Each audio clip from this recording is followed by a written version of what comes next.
Hey guys, welcome back to the channel. I just got back from theaters from seeing Chainsaw Man Reze Arc. Now, I am an anime only, and to be quite honest, I don't even think I finished whatever is out, right? I don't know what season we're on, 1 or 2 or whatever.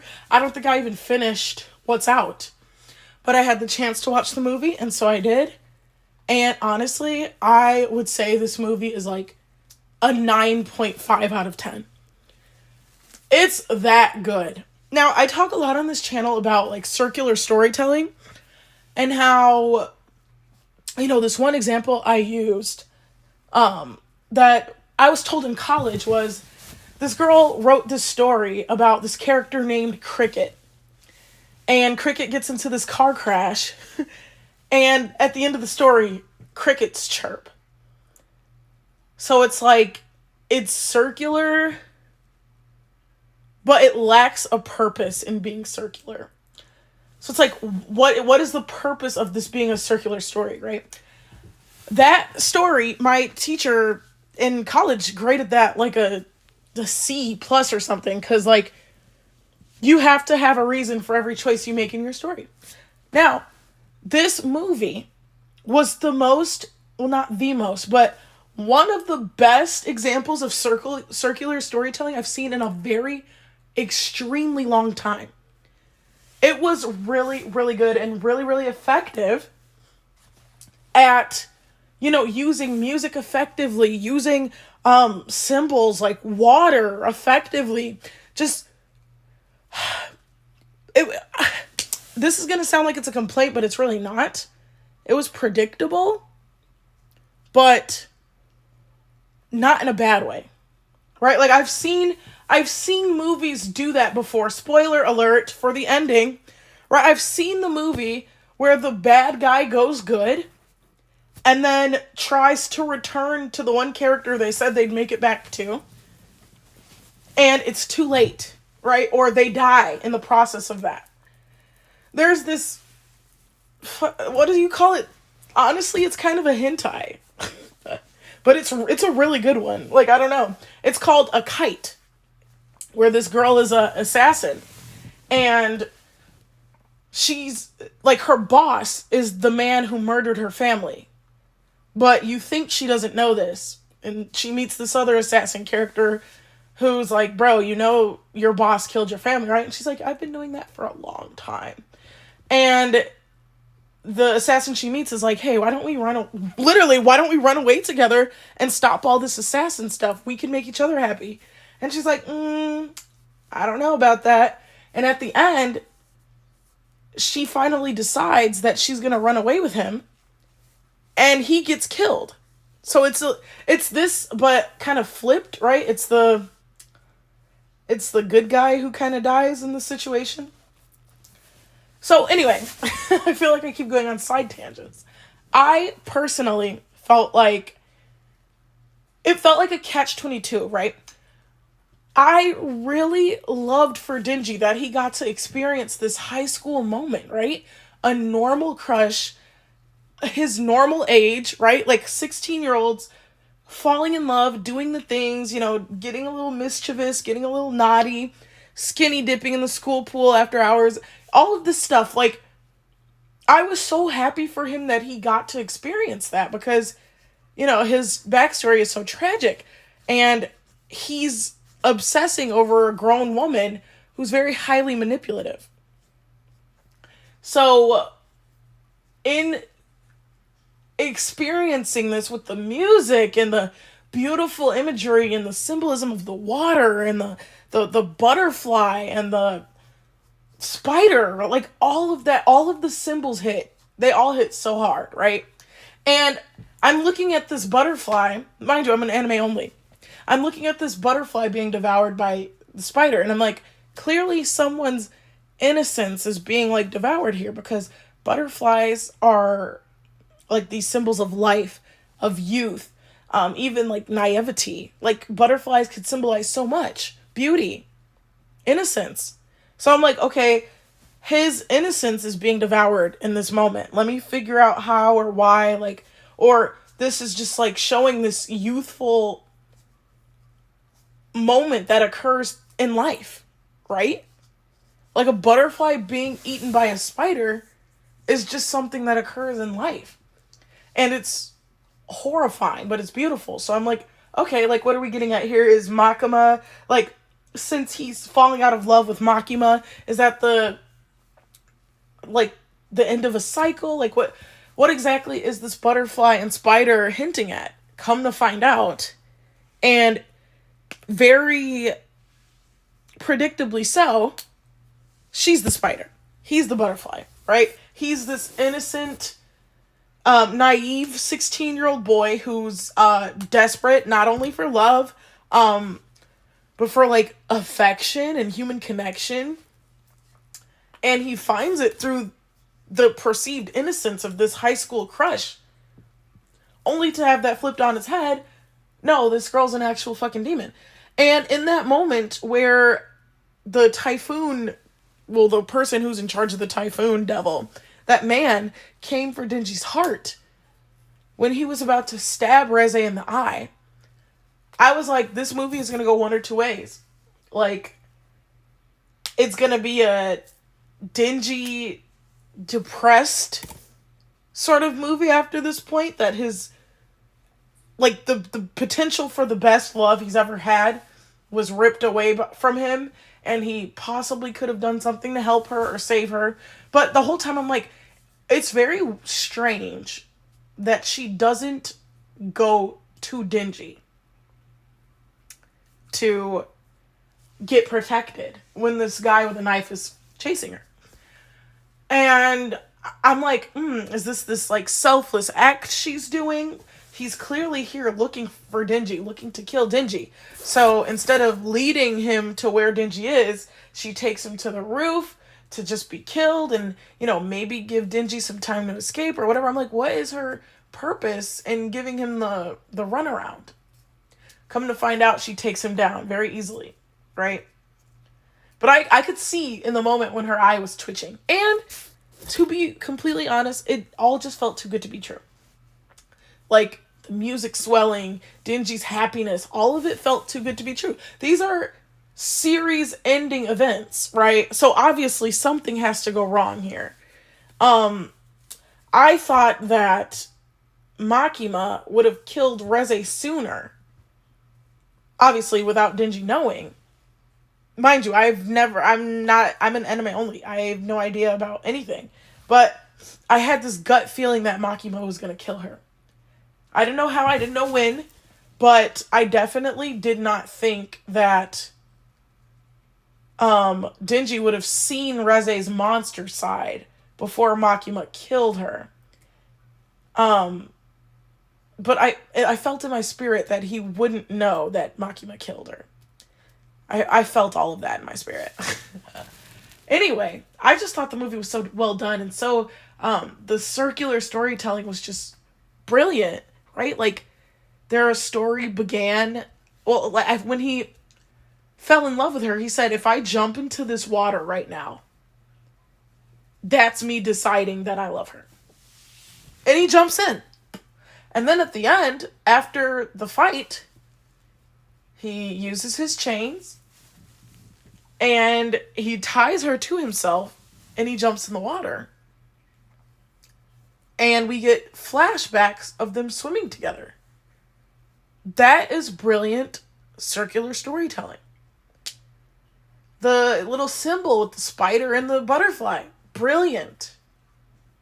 Like, the innocence of Denji's motivations is just, what's the word? It's just pungent, right? Like, you look at him and you're like, oh my god, this girl is playing him. And then at the end when he doesn't kill her, you're like, oh, like, come on, bro. She's literally just gonna kill you, right? Not for real, because he's the main character. Obviously, he's got to get out of it alive.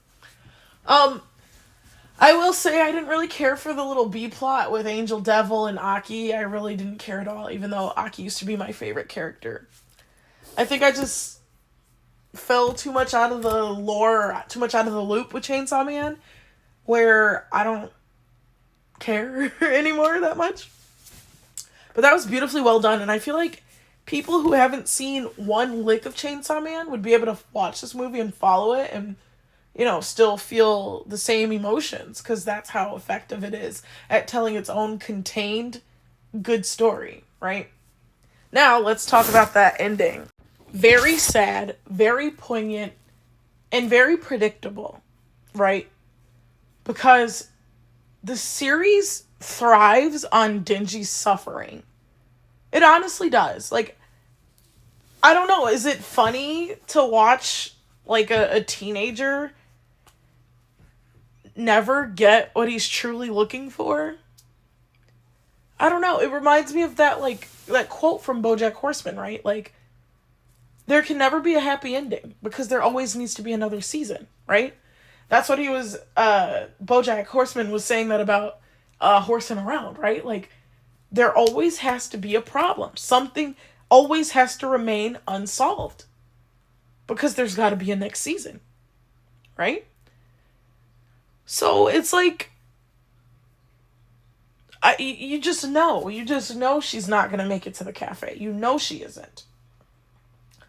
And my first question was, where the fuck was Makima at when this bitch was killing all these people? Like, girl, where were you? And now, I don't remember much about the plot of Chainsaw Man and, like, what Makima's actual role was, but isn't she, like, a public servant? Isn't her, like, one of her goals to limit the amount of death? Like, of civilians, especially? And she just comes at the end, obviously, as a writing choice to make it more, sad that, Denji's not gonna get the girl or whatever. A girl who actually likes him and, like, actually fell for him. But, Reze did say, like, oh shit, like, even if we ran away together, if you're under Makima's paw, we're not going to get very far. And that's just a testament of how much power Makima has. I wonder what her powers are, for real, because this bitch is, like, all-seeing, all-knowing. She can manifest out of rats and shit. Like, what is going on? But I just knew that the second Reze didn't get on that train,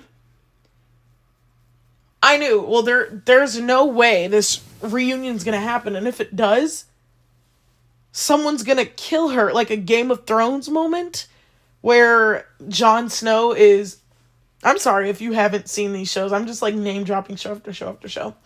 But Jon Snow is fighting the wildlings, right? Like the West, what the fuck is it called? The Night's Watch. They're fighting the wildlings, and Ygritte has her arrow up at Jon. She's not gonna kill him, but she's there, and she's a wildling, and she's capable of great damage.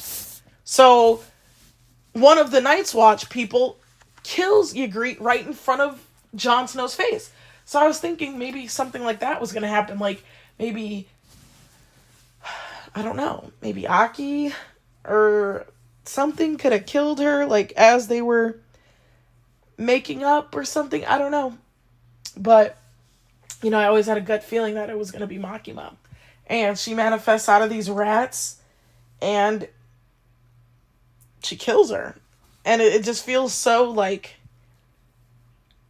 I don't know what the exact word is, but it just feels like this is my toy. Makima speaking about Denji, right? It just feels like, yeah, what, you thought you were going to go in the cafe and have a little love story with him? Like, no. This is my tool that I'm utilizing right now. So, rest in peace, pretty much. I just thought it was like a catch-22 for me. Like, would I have loved for Denji to be in love and experience all the things that teenage boys should experience and would love to experience? Absolutely. Yes, of course. However, This is a bitch who's killed like probably an entire city's worth of people with her bombs. And then she killed a whole brigade of like demon fighters or whatever, right? So it's like, devil, whatever, who cares? So it's like, this is an evil bitch. Like, she has to go. But it's kind of sad that the instant she kind of turns it all around, she's killed. Or even if she didn't turn it around, bad people need love too, right? So it's kind of sad that, you know, Denji will never know that she tried to get to him. She tried to make it back to him. And there's always like the love lost, right? Like in Breaking Bad, it was Jane, right? For Jesse Pinkman. In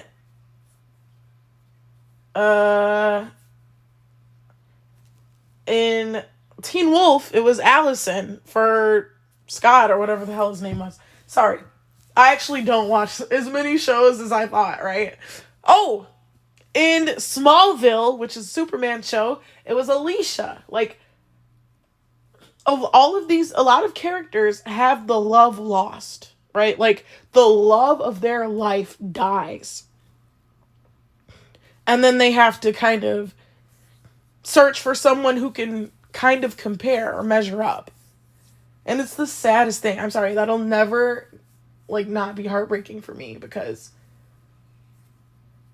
in this life, how many chances of love do we really get, you know? One more thing that was interesting that just shows Makima has eyes and ears everywhere, right?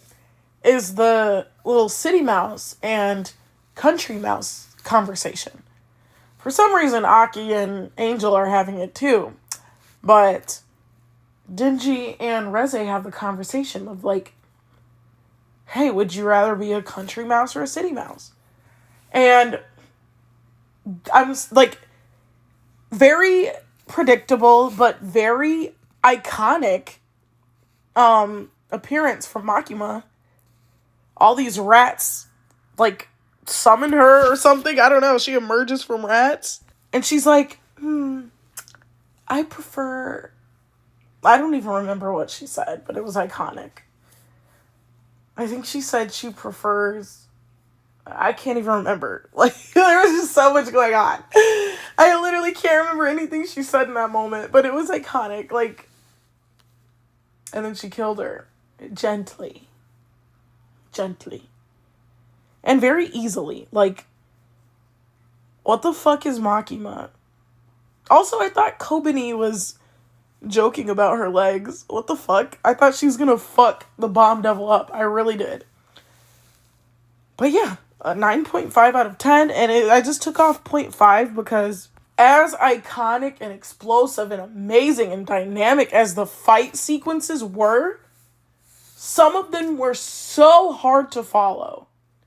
And shit, maybe that's intentional, but at the end of the day, if I can't follow the fight scene, I'm bored as a viewer, or I'm just unhappily lost, right? I need to be able to follow what's happening. Also, the Shark Boy is the best boy ever. Like, really enjoyed his character. It was comedic relief, but it wasn't, like, overdone. It wasn't over the top. Yeah, just really, really good movie.